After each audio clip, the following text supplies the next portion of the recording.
Welcome to The Explainer. Today, we're diving into a communication tactic that's, believe it or not, 2,000 years old, but it feels like it was tailor-made for our crazy modern world of non-stop arguments. This is the art of the unwinnable argument. Oh, you know the feeling. We've all been there. You're trapped in some discussion that's just going in circles, right? Nobody's actually listening, nothing of value is being exchanged. It's all just anger and frustration, all heat, absolutely no light. You're not having a conversation, you're just in a fight. But here's a thought. What if those moments aren't just happening by accident? The source material we're digging into today makes a fascinating claim. Some debates are actually designed to be traps. They're not good faith attempts to find truth.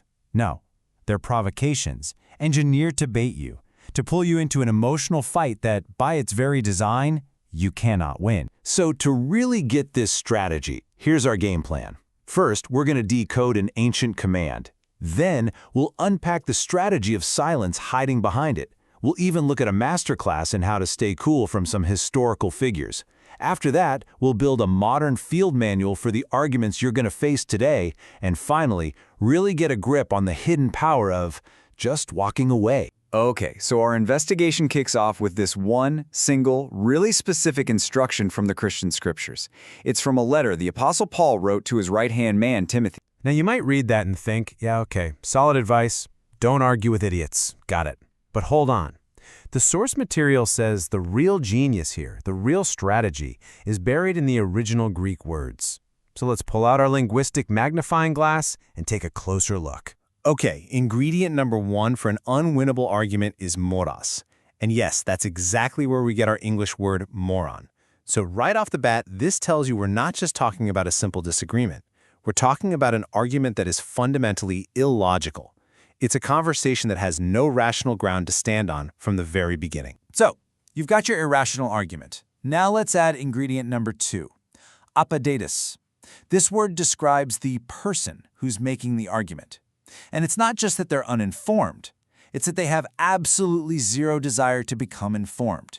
It's a willful, stubborn, undisciplined kind of ignorance. And what does this look like in practice? Well, it takes the form of disagreements.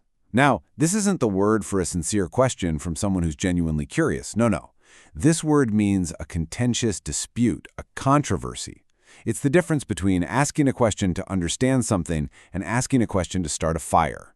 It's a debate that's been weaponized. So what happens when you combine an irrational argument from someone who refuses to learn, posed as a weaponized question?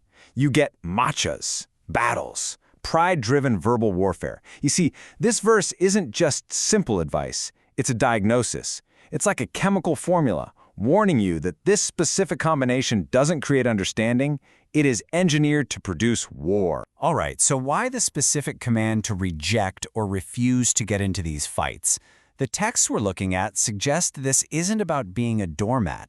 It is a highly calculated defensive strategy. And the logic here is really a powerful form of self-preservation. Look, first off, getting sucked in just fires up your own pride. And suddenly the goal isn't about truth anymore, it's just about winning. Second, you torch your own reputation. When you get down in the mud with them, you end up looking just as angry and argumentative. Third, it's exhausting. It just burns through all the patience and self-control you're trying to build up. And here's the kicker. You gotta realize it's a trap.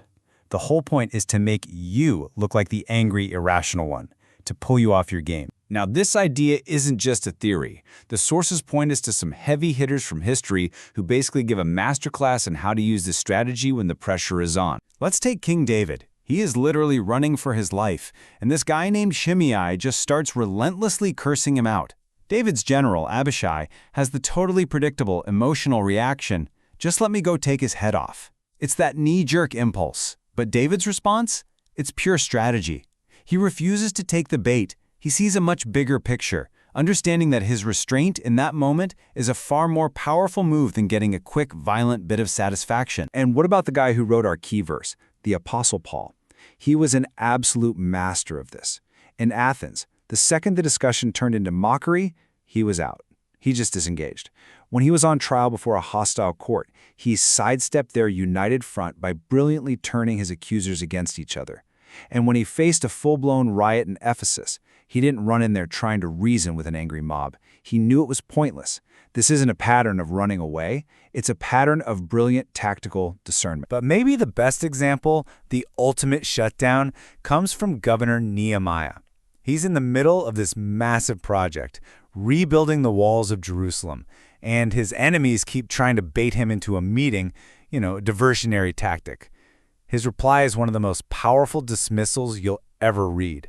He refused to abandon his mission for their petty drama because he knew the real victory was in finishing the work. Their argument just wasn't worth his time. Okay, so we've cracked the code on the ancient text, we've studied the old school masters, but how does any of this translate into a real, practical playbook for our world of internet trolls and awkward holiday dinners? Let's get to the field manual. All right, here are the new rules of engagement. First, on the left, this is what you stop doing. Do not match their angry energy. Do not get into a shame fest trying to embarrass them to get a win. That's their game. Don't play it. Instead, on the right, here's what you do. You keep your voice calm and respectful. You ask clarifying questions. Think of this as a diagnostic tool to see if they're actually sincere. If you sense genuine curiosity, maybe you engage. But if you sense a trap and it's obvious they're not listening, you walk. But how do you walk away without looking like you're weak or being rude? You need an exit script. This one right here is so powerful because it validates them first. I respect that you have strong beliefs, but then it frames the debate itself as the problem, not them.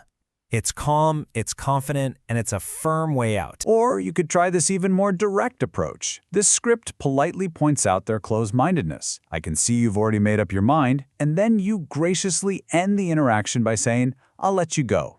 You see the power shift there? You're no longer a pawn in their game. You are now the one controlling the end of the conversation. You're back in charge. So when we put all these pieces together, the ancient words, the historical examples, the modern tactics, what's the final verdict here? What is the real power in just walking away? This is the fundamental takeaway. I want you to really get this. Choosing not to fight is not weakness. It is strategic strength. It's a sign of high emotional intelligence. It is the wisdom to know that your peace, your purpose, and your own energy are way more valuable than winning some stupid fight that was designed for you to lose from the very start. And that leaves us with one final, pretty challenging thought. I mean, our entire culture seems to reward the loudest person in the room, the one with the sharpest comeback, right? But this ancient strategy we've looked at points to a totally different kind of power. It's a quiet strength that you find not in winning every single argument, but in having the wisdom to know which arguments aren't even worth your time. The real question is, what could you accomplish with all the time and energy you'd save?